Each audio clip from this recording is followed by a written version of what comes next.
Ferrara, early April 1948. The men who threatened to hang Giorgia Calzolari Bellucci from a street lamp weren't drunk when they said it. They spoke the words plainly, like a schedule, like a fact. These men had owned the streets during the occupation, forced collaborators into hiding, made cowards swallow their tongues. That past felt like proof the future belonged to them too. Giorgia was in her 30s, small-handed, neat in her handwriting. She folded the top leaflet so the ink wouldn't smudge, slid it into her bag, and walked to the next door anyway. The bells that rang on election day carried farther than any threat.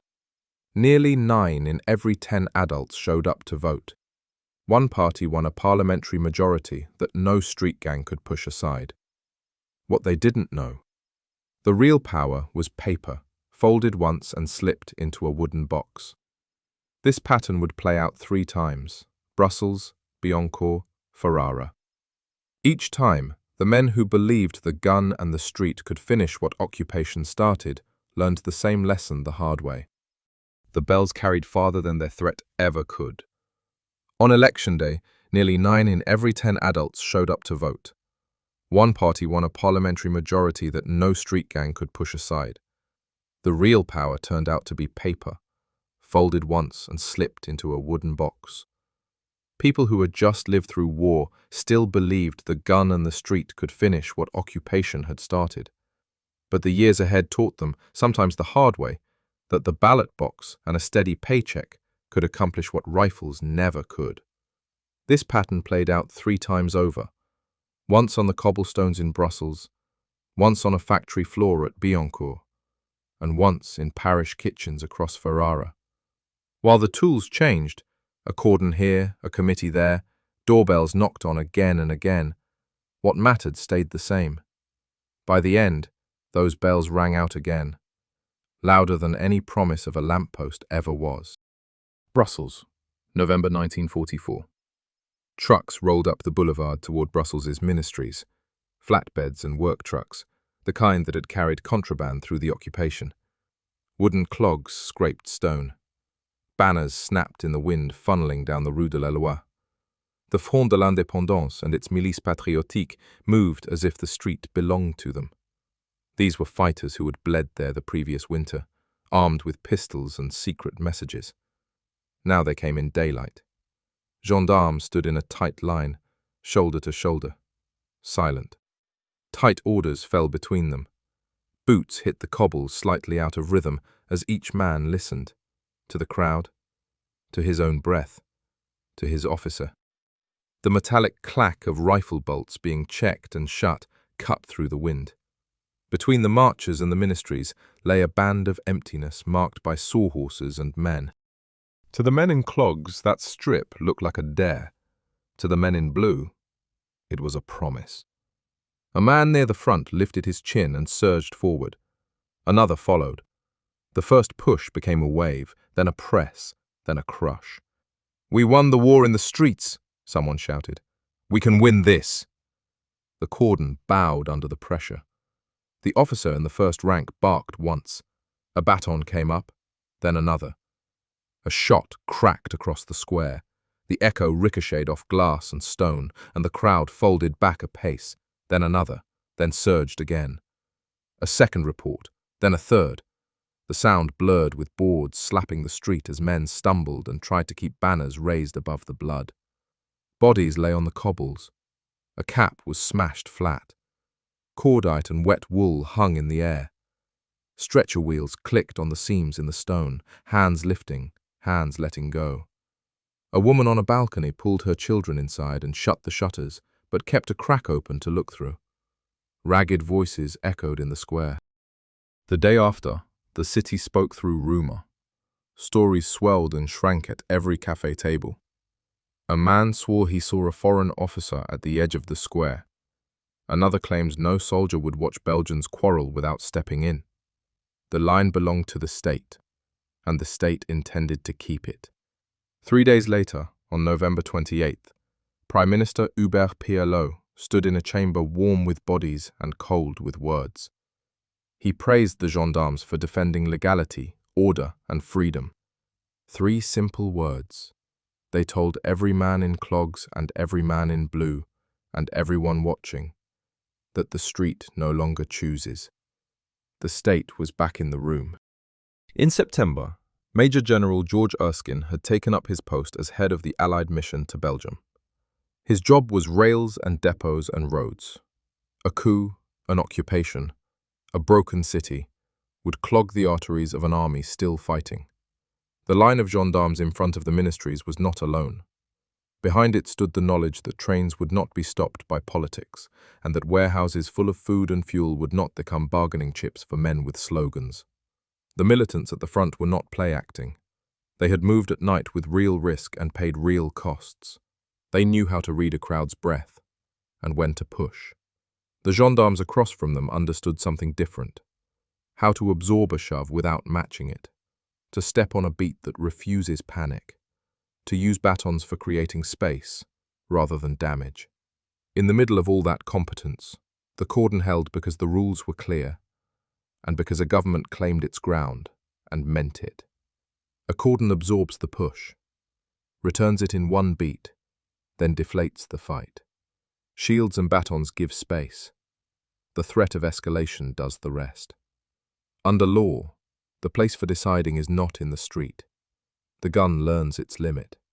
Bleeding men, bitter speeches, the sour taste of humiliation came with it. It did not make saints of anyone, or new friends either. But it closed a door that cannot stay open if a country is going to eat, work, and rebuild without hearing boots at midnight. That night in the hospital corridor, white tile walls and grey wool blankets smelled of iodine and damp clothes. A nurse pressed a folded bandage into a man's hand and told him to hold it there so he would stop trying to lift his head to see the square. Someone lay with a boot still on, because the laces were swollen with blood. A few gendarmes waited against the wall with caps off and eyes on the floor. They looked like men who had done a job that cannot be done cleanly. A stretcher squeaked past, and one of them stepped aside and touched the wall with his shoulder, as if asking it to take a share of the weight. At dawn, in the locker room, benches and steam and the clack of locker doors filled the space. An NCO who had been in uniform since before the war drew a diagram in the air with a wet finger. First rank holds, second rank braces, third rank pushes space. Tempo, he said. Never meet their rhythm. Make them meet yours. One man wrapped a knuckle with tape that would make his hand look like a prizefighter's for a week, while another laid his baton on a towel like a tool he would sharpen before putting it away. Same again if called, the NCO said. They nodded without looking up. A short, hard minute can prevent a long, dirty year. But the question remained. If the street cannot settle it, could the factory? A factory smells like oil and hot steel. It is hunger you can measure. It is a clock that tells you when bread runs out and when a child will go to bed with water instead of supper. If law has drawn a line on the cobbles, perhaps wages can draw one on the factory floor. The story turns to Billancourt. Boulogne-Billancourt, April 25, 1947. At 6:30 in the morning, the hum of the machines at the Collard factory dies. The belt's slow. The air changes. Men glance up and call each other by names you only hear when the line stops. At the gate, a piece of paper slaps against metal. Another follows. The title is blunt. Ordre de grève. It is signed Quatrain, Pierre Bois, Merlin, Lévesque, Weyer, Schartmann, Lopez, Alvarez, Feinselberg, Delonoy, Gadillon. Workshop names, with shop numbers beside them like addresses. Yesterday, the bread ration was cut by a sixth, from roughly a pound to about 12 ounces. One slice gone from a child's plate. The factory was nationalized the year before. On paper, the people own it. Paper cannot be eaten. Pierre Bois stands at the gate with a calm face and a voice that carries. His name is on the sheet along with the others. The shutdown at 6:30 serves three purposes at once. The saws coast to a stop. The presses pause mid-stroke. With the hum gone, choice becomes audible. The struggle moves to choke points like the gates and the transformer. A 5,000-volt box sits in its corner, as dangerous as a loaded gun mounted on the wall, and the committee posts a guard there, so no supervisor can start the line under people's feet. At the gates, stewards form a talking wall, asking men to stay out 5 minutes longer, then 5 more, until 5 becomes a day. The leaflet maps out the shops.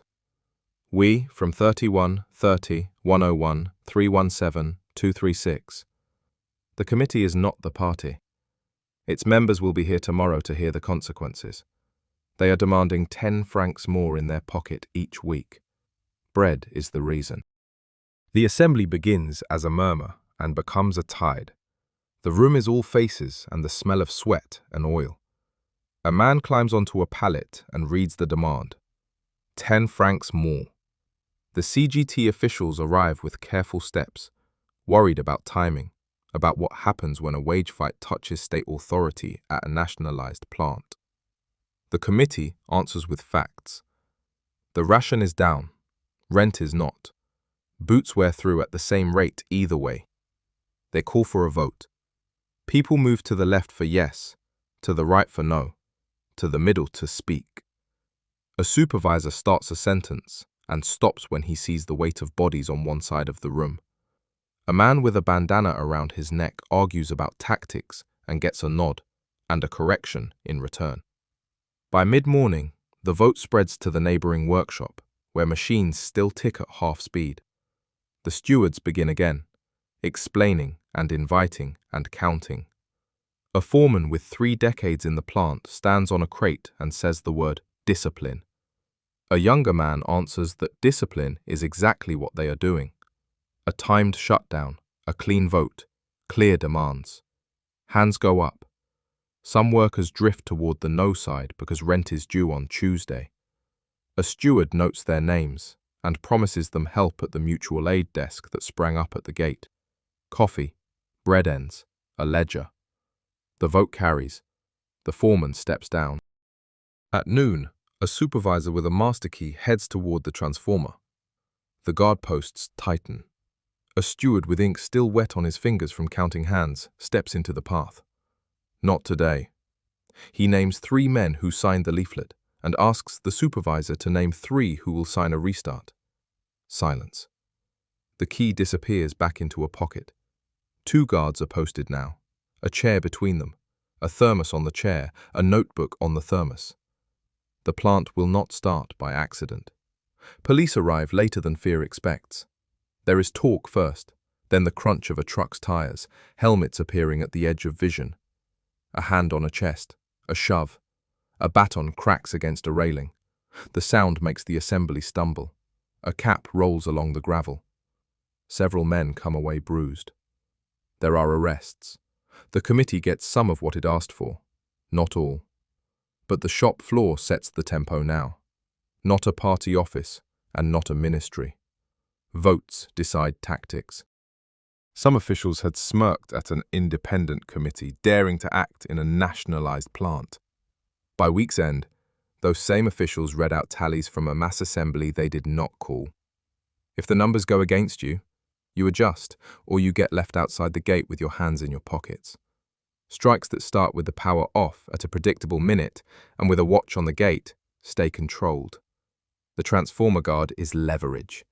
As long as the box is quiet and the watch is steady, the pace belongs to the committee. The thing ends with bruises, not funerals. By winter, the state hardens. A law speaks of the freedom to work, which means the police will have more room at the gate next time. The labor movement splits, and a new union rises for those who will not take cues from the party. But the shop floor rehearsed a habit.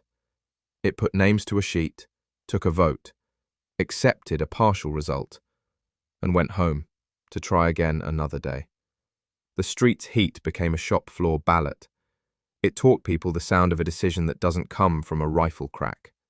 Quatre, Pierre Bois, Merlin, Lévesque, Wyer, Shartman, Lopez, Alvarez, Feinselberg, Dolonoy, Gadillon.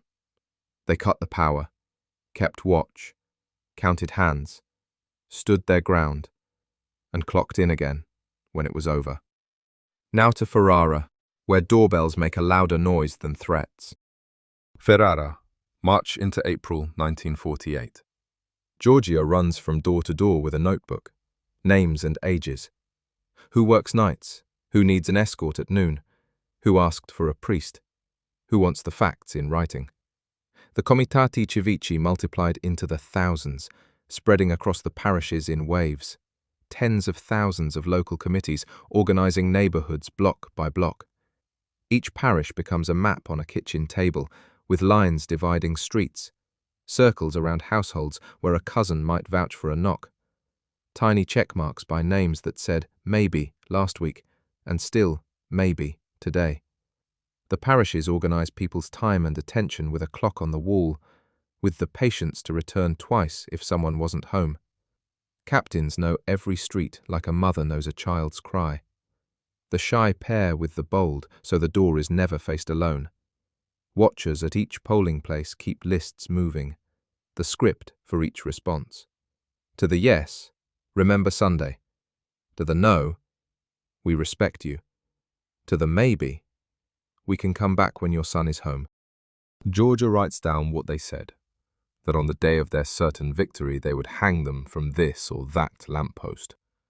She fills her notebook with instructions. Go back to Via such and such at 4. Bring Signora L a friend to walk with. Call Don P for the nephew who talks too loud. Check the polling place on the corner where the street lamp always flickers. A kitchen holds a campaign. A bowl of apples, a rosary, a stack of leaflets, the names of 30 families on the block. A loud spouse says, "Don't drag politics into this." A quiet one says, "Bring your mother with you tomorrow." Doors open because someone's aunt calls from the window. They're good people. Listen. The men who promised iron and rope hear bells instead. Their certainty fades one door at a time, then one precinct at a time. Election day arrives on April 18th with air so clear it hurts. Nearly 9 in 10 of those allowed to vote will vote. A man who hasn't left home for weeks puts on a jacket and walks 2 streets for a folded paper. Another woman who hates arguments steps into a room full of them because someone promised to wait outside and walk her home. Captains check names with chalk on a slate. The boxes are wooden and practical, sealed with twine and wax. The wax cools into coins with fingerprints in them. Radio voices murmur tallies that climb ward by ward, district by district, province by province. Night falls and numbers rise like a tide you can hear in the voices of the announcers. Scuffles that start in a few squares burn out quickly because they can't argue with arithmetic. Nearly half the vote for the Christian Democrats.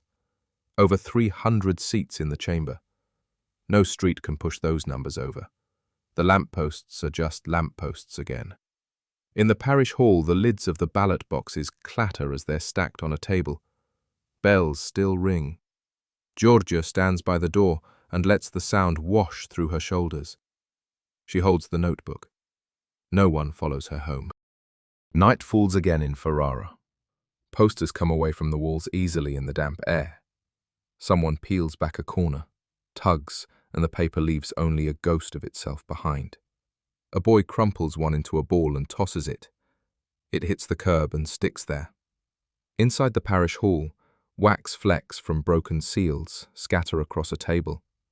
The ballot boxes rattle as volunteers stack them, one on top of another. The bells mark the end of another day. Nearly all eligible voters turned out to elect over 300 representatives. A majority in that chamber determines who sets tomorrow's agenda, who gets assigned to committees, and which promises become budgets. Once those numbers are counted, the street has nothing left to contribute. A chant cannot amend a bill. A shove cannot appoint a minister. The work moves to places where it matters. In Brussels, a cordon protected a space so that law could stand up again. Workers in Billancourt learn through committee work to put their names on decisions and accept what could be won, instead of waiting for perfection. Ferrara required doorbells, neighbors turning into participants in their own future. These tools created a path out of the war years without starting another war at home. The other side was not foolish. Many were brave, seasoned, organized, and certain of their cause. They lost because they lacked both the votes and the kind of organization that lives in notebooks and careful records, not in headlines. That defeat does not breed martyrs. It breeds mayors. Georgia steps into the street and looks up at the lamppost. It is just iron and light. She tucks her notebook deeper into her bag and turns toward home. Somewhere far from Ferrara, someone peels a poster from a factory gate. Elsewhere in Brussels, a man remembers the sound a stretcher wheel makes on cobblestones. A continent choosing to be deliberately, intentionally, boring. The ballot replaced the gun.